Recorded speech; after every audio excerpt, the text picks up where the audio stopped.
సభలో మాట్లాడుతూ రెడ్ బుక్లో అన్ని పేర్లు రాసి పెట్టుకుంటామని. సార్, కూటమి తీరుపై సజ్జల వార్నింగ్. వైసీపీ నేతపై అక్రమ కేసులు పెడతామని, తాము అధికారంలోకి వస్తే చుక్కలు చూపిస్తామని. చుక్కలు చూపిస్తాము, వడ్డీతో సహా తీరుస్తాము. ఇంక ఈ బెదిరింపులతోనే సరిపోయింది. అదే నేను చెప్తున్నా, ఇప్పుడు అది తెలంగాణకు కూడా పాకిన పరిస్థితి. కానీ ఒకటి, సజ్జల యాక్టివ్ మోడ్లోకి వచ్చినట్టుగా కనిపిస్తుంది. దానికి రెండు కారణాలు ఉండొచ్చు. ఒకటేమో జగన్మోహన్ రెడ్డిని ఎలాగో వెంటాడుతున్నారు, అరెస్ట్ చేస్తారు అనే ప్రచారం ఒకటి. ప్రచారమే కాదు, సూచనలు కూడా బలంగా కనిపిస్తున్న నేపథ్యంలో హూ ఇస్ నెంబర్ 2 అంటే కనీసం పార్టీని నడపడానికైనా. కాబట్టి సజ్జలకు పూర్తిగా మళ్ళీ సకల శాఖ మంత్రి అన్నట్టుగా సకల అధికారాలు పార్టీలో సజ్జలకు వస్తున్నాయనే ఒక అభిప్రాయం ఉంది. విజయసాయి రెడ్డి కూడా తెలియకుండానే ఆయనకు ఆ విధంగా మేలు చేశాడు. ఇంక ఇప్పుడు ఎవరు ఆ తరహా వాళ్ళు ఎవరు లేరు కాబట్టి సజ్జలని. ఆయన నిన్న నెల్లూరు వెళ్ళి గోవర్ధన్ రెడ్డిని, కాకాని గోవర్ధన్ రెడ్డిని మొన్న కలుసుకొని వచ్చారు. అక్కడ పరామర్శించి అక్కడ కూడా ఇదే మాట్లాడారు.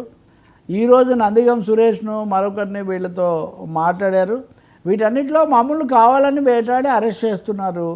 ఈ కక్ష సాధింపు కుదరదు. మన న్యాయస్థానాల్లో జరిగినవి కూడా మనం చర్చించాం కదా. ఇప్పుడు వంశీ ఉన్నాడు, కొంత బెయిల్ వచ్చింది, మిగతా కేసులని. కాబట్టి ఒకటండి, కోర్టుల్లో ఇప్పుడు రాజకీయాల్లో పాలనలో ఒకరోజు కాదే ఒక రోజు వాళ్ళకి బెయిల్ వస్తుంది, బయటకు వస్తారు, వాళ్ళు మళ్ళీ రాజకీయాలు చేస్తారు. ఎవడు రాజకీయాలు విరమించి కేసులు వచ్చాయి కాబట్టి, దాడులు జరిగాయి కాబట్టి నేను ఇంకా ఎన్నికల్లో పోటీ చేయను, నేను ఇంకా రాజకీయాల్లో ఉండనని ప్రకటించిన వాడు ఎవడొక్కడు లేడు ఇప్పటికీ.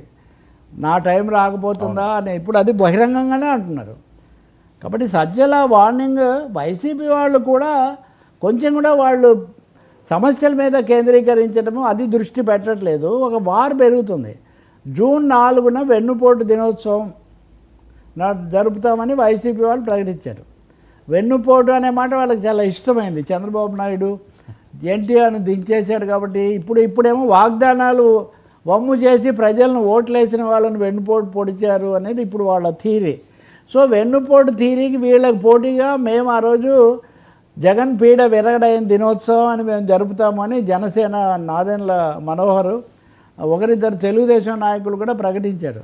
సో జూన్ 4న ఆంధ్రప్రదేశ్లో పోటాపోటీ దినోత్సవాలు జరిగేటట్టుగా ఉన్నాయి. ఇప్పుడున్న అనేక దినోత్సవాలకు తోడు వెన్నుపోటు వర్సెస్ ఇంకో పోటు అన్న పద్ధతిలో ఇది జరిగేటట్టుగా ఉంది.